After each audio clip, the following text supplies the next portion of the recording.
Let me ask you about producing, because you obviously went into the studio producing without any real experience, except obviously not deep knowledge of the music.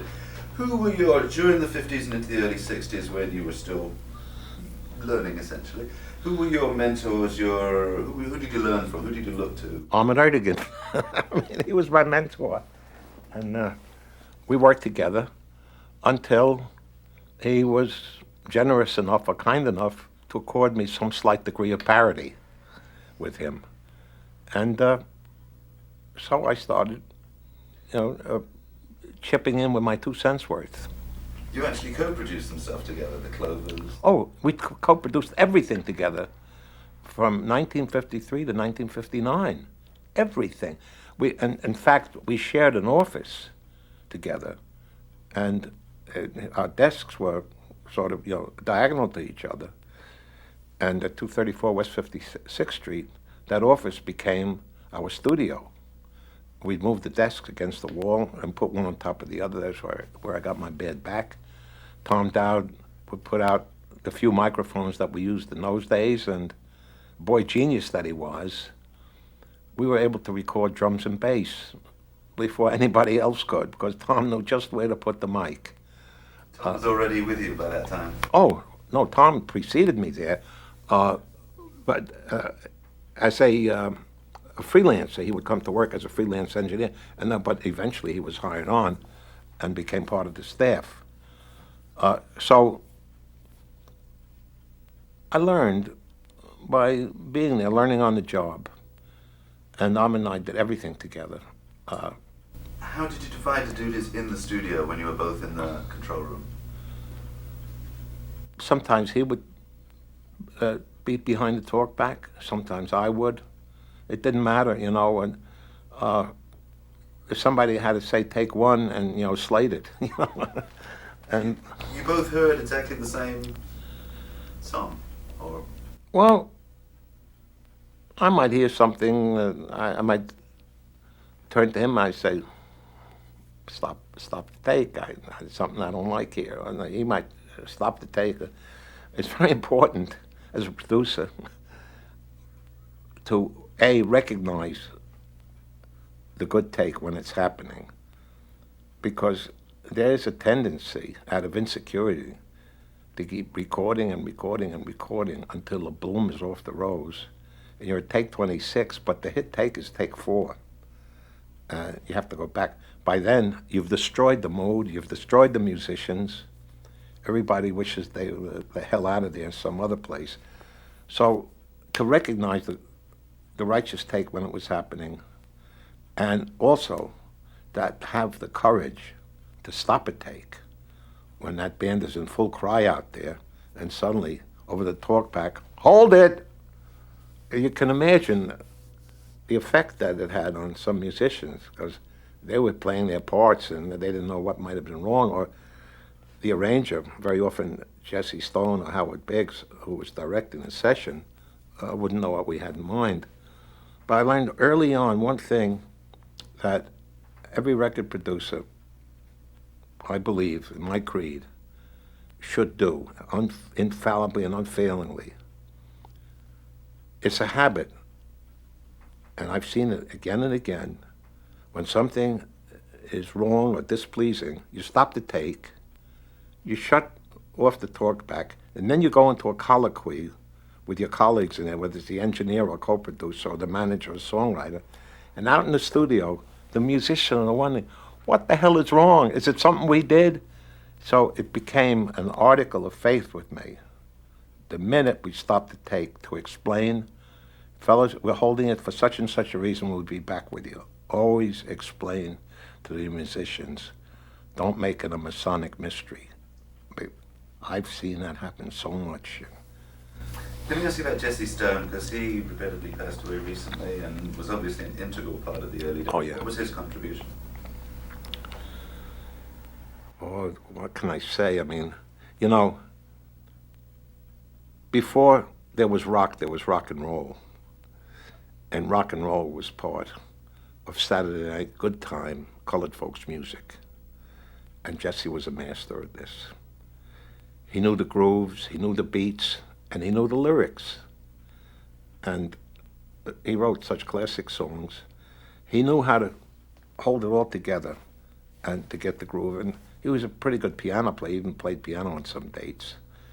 So he was a great arranger and director, and not many companies were fortunate enough to have somebody like him. Imperial had, what's his name that worked with Fats Domino, the great trumpet player, Dave Bartholomew. He was a great one. Bumps Blackwell with Sam Cooke was another good one. There weren't too many men of this caliber and stripe around who were the glue for a session and who could put it together. Before we leave the 50s, let me ask about Clyde McPhatter, because I had to just get an impression on him. Yeah. Oh, Ahmed was crazy about the Dominoes, you know, where Clyde McPhatter was the high voice. Billy Ward's Dominoes. And Billy Ward, who ran the Dominoes like a generalissimo, very much like James Brown, you know, a fine for unshined shoes, a fine for missing a note, and so on. And one night Ahmed went to Birdland to hear the Dominoes with Clyde McPhatter, and later on with Jackie Wilson. And so Ahmed said to Billy Ward, he said, "Where's Clyde?" And Clyde really said, "I fired his ass." Ahmed said, "Oh, yeah." Ahmed went uptown like a shot. Somehow he found Clyde McPhatter, and the next day brought him in and signed him up. And the first session we made included Money Honey. We rehearsed for that session with Jesse Stone and the group for weeks and weeks. That's another thing we did there. We rehearsed because it cost you very little to rehearse. I mean, it was your own time. The singer didn't have to get paid. Jesse was being paid as an arranger anyhow. We rehearsed for many weeks because to me it was an abomination to waste the resources of a small company, a fledgling record company, by waiting till you got into the studio before you had a notion of what you're going to do. Know what you're going to do before you get there. And when we heard the records back and listened in the cold light of day, we didn't like it at all. So we scrapped it, and Clyde went out and got a new group. And we came back and redid the session, and this was the group that, with Bill Pinkney and the Thrasher Brothers, that eventually became the first group of successful drifters. And they were an impeccable group. Their intonation, their harmony was perfect. You know, I'm so pleased when I listen back to some of those early records and how in tune they were. To me, one of the best records they ever made was What You Gonna Do, which Ahmed wrote, and which later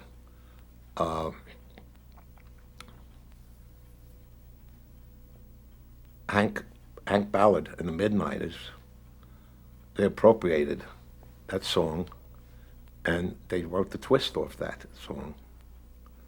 Many years later, I ran into Hank Ballard at the Stage Delicatessen, and I said, "Hank, tell me something.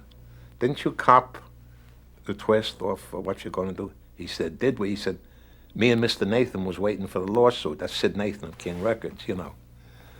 So Ahmed wrote that song, and it is such a swinging song, and I'll never forget the session. What You Gonna Do, White Christmas, Bells of St. Mary, and another pop tune. We got those 4 songs in, and Dick Hyman was the keyboard player on that one. Wow. So, Clyde McPhatter and the Drifters, we had a bunch of hits. Then eventually he was drafted, and when he came back, he didn't want to go back into the group, so we did some very successful solo records with him, such as Treasure of Love, Come What May. Treasure of Love was very interesting because it was triplets against the shuffle. I mean, it's not supposed to be possible, but it was.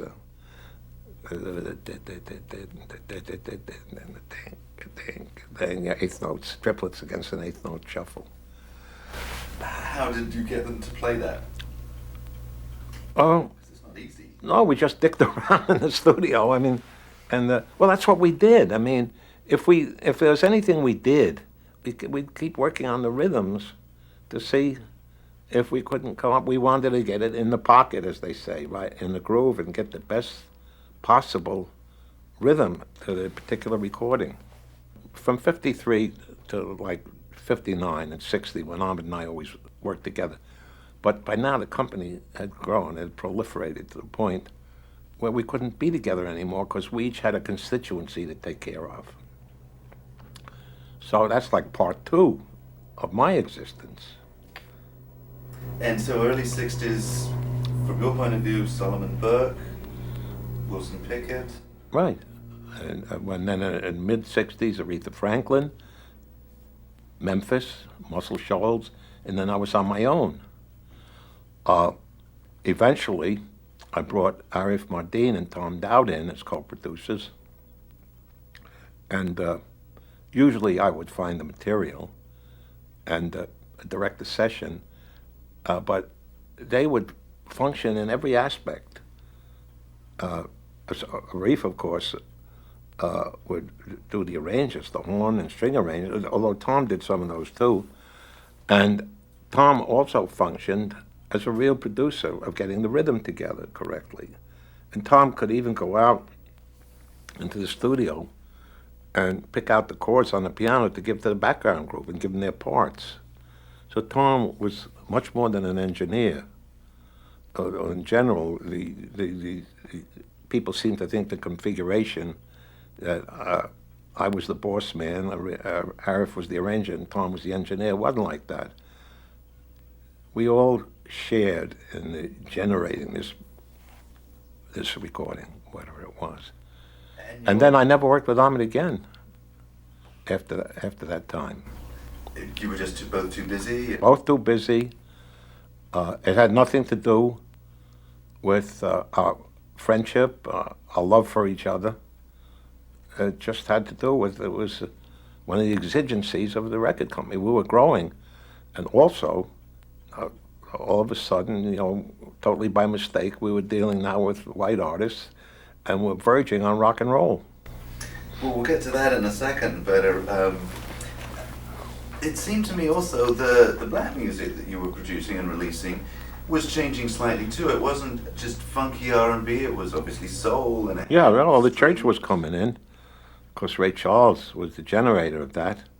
Solomon Burke clearly was church influenced, so was Wilson Pickett. I can't call to mind at this moment, but Aretha Franklin clearly. These people were singing the devil's words to God, to the Lord's music. And of course, Ray was the daddy. Producing songs, it seems like I Never Loved a Man Like the Way I Loved You, or I Say a Little Prayer. It seems like they're complete cinema scopes or something, big landscapes of music. I mean, you weren't just getting the rhythm and the beat. Oh, no. Now you were getting big pictures. Oh, so the whole picture. I Say a Little Prayer is very interesting because that was an accident. We were doing a session with Aretha, and I forget what particular songs we were doing on that date, and she had the background group. And again, I don't know if it was I think it was the Sweet Inspirations. And Dionne Warwick was associated with the Sweet Inspiration because Cissy Houston was her aunt, still is. So Aretha and the Sweet Inspirations with Cissy, they were very conversant with other singers' music. And in a break in the studio, they started to sing I Say a Little Prayer perfectly from beginning to end. I said, wait a minute, let's go and do it. With no arrangement, we got a key.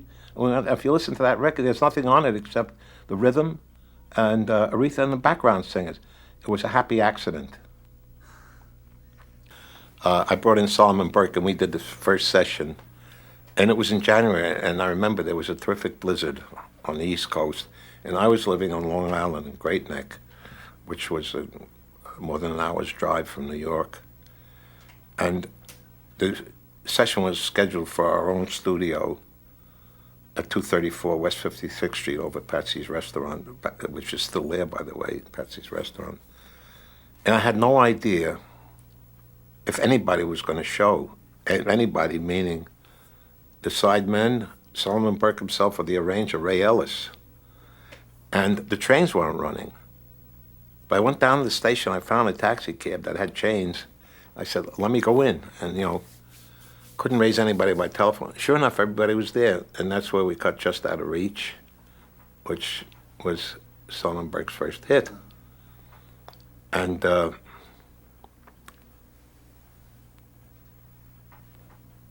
funny thing about Just Out of Reach is that I took the pattern from a Pat Boone record, of all things. Pat Boone had done a record, a song by Avery Joe Hunter, who we later recorded, had a big hit with Since I Met You Baby. But this hit was a song called I Almost Lost My Mind. When I lost my baby, I almost lost my mind. And so the format was 32 bars, full song, vocal, and then an alto saxophone solo with the group singing sustained chords along with probably an organ. So we took that format. Pat Boone probably never realized that unless he ever hears it to this day. Poetic justice, I guess. Well, yeah. Well, he paid his dues. And so we cut Just Out of Reach with Solomon Burke. So Bert Burns, who was song plugging for a music publisher on Broadway, used to come around and bring me these tunes. And he had great songs that he wrote and also a great way of demonstrating them, because although he was an unschooled musician, he could do some things on a guitar that were unreal, some great licks and things. So I said that I need to work with this guy because he is definitely saying something. So he brought in Cry to Me, and we co-produced it with Solomon Burke, and then we did more and more things with Bert Burns. And then somebody from Detroit sent me a song called If You Need Me, and the demo was by a singer from a group called the Falcons, a singer named Wilson Pickett. Now this demo was one hell of a demo. And so I played it for Bert, and I said, this could be a good song for Solomon. He said, hey, ain't nothing wrong with this song as it is. This is a record. But again, it was reversed to our old policy that I told you about earlier, is if we get a good song, let's warehouse it for somebody that is already contracted to us, not a stranger coming in off the street.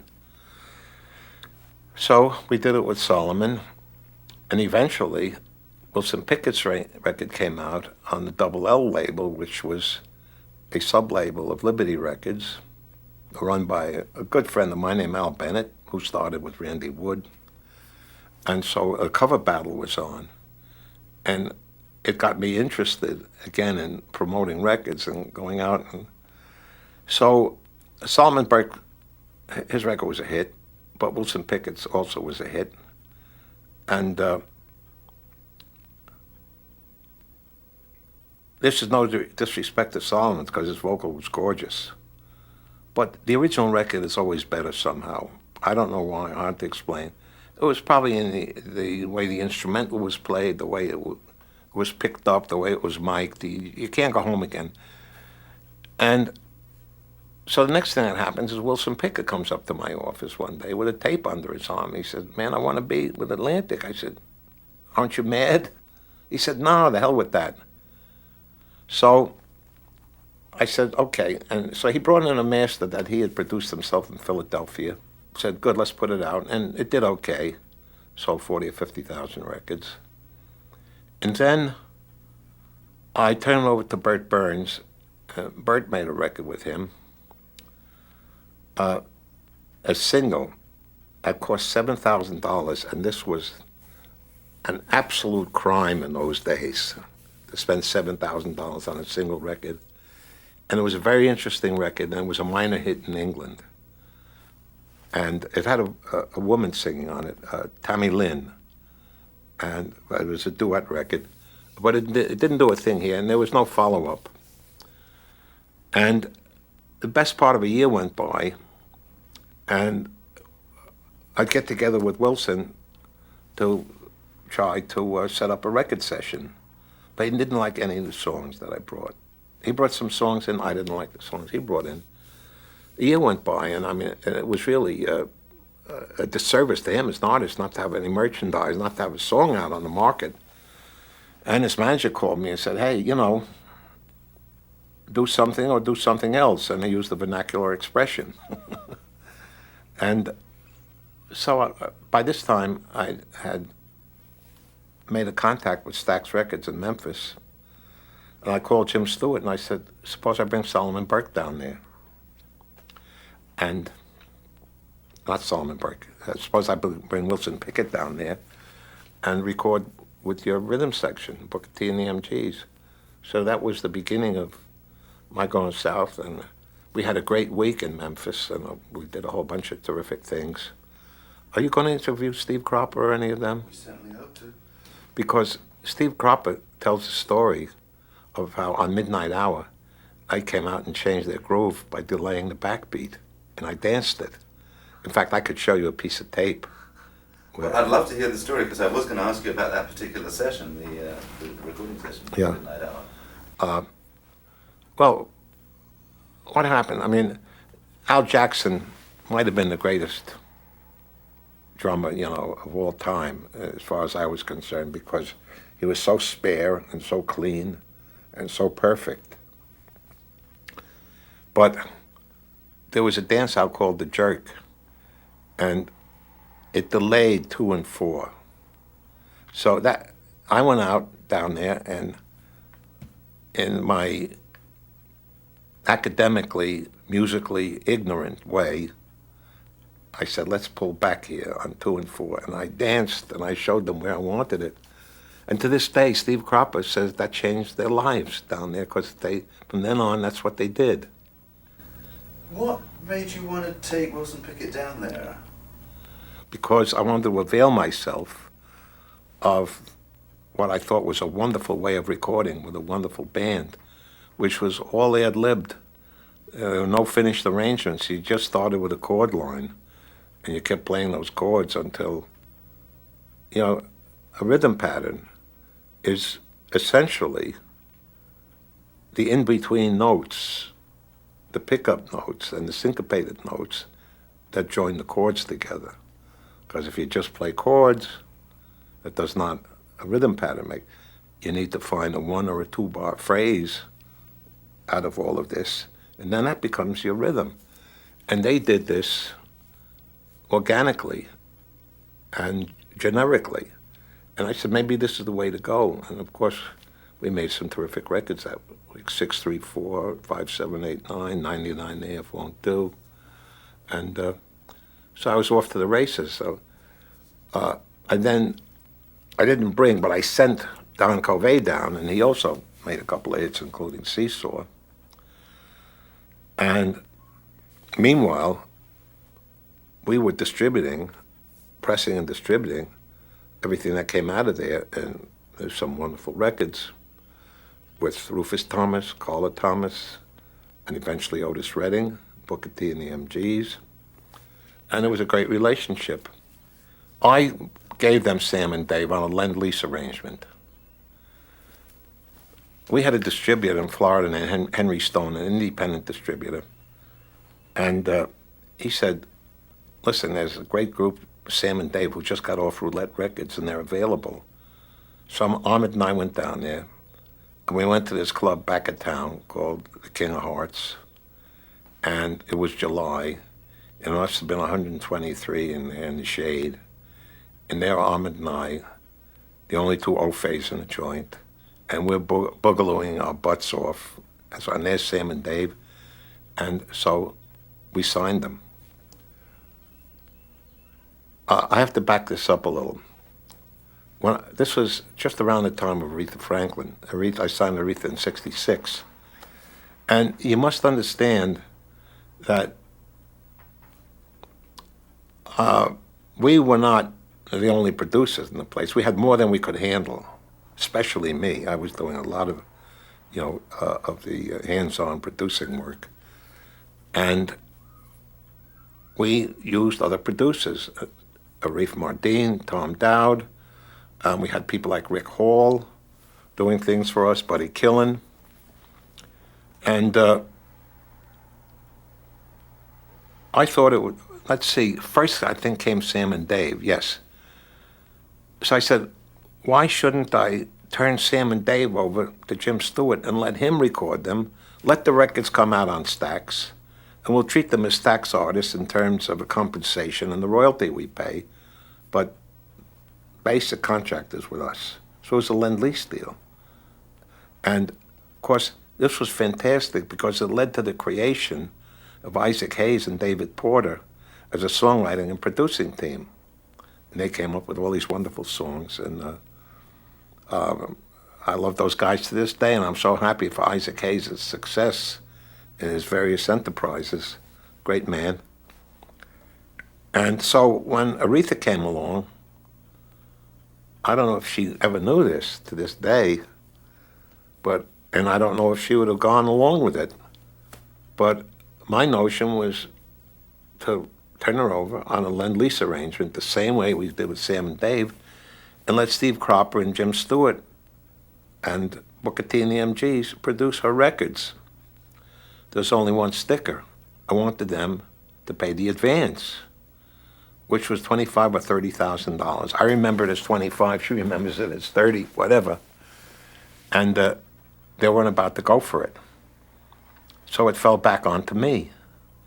So this was out of necessity. Was the Lend-Lease idea a novel concept at the time?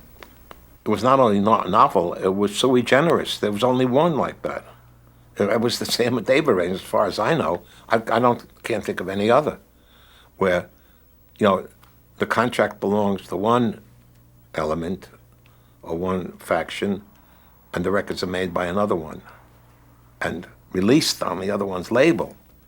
In other words, it just went beyond just independent production, because let's say Lieber and Stoller did so much independent production, beginning with the Coasters. They made the records, but we put them out on Atlantic or Atco. But this was a very unique arrangement where they made the records and they released them under their own logo, under Stax.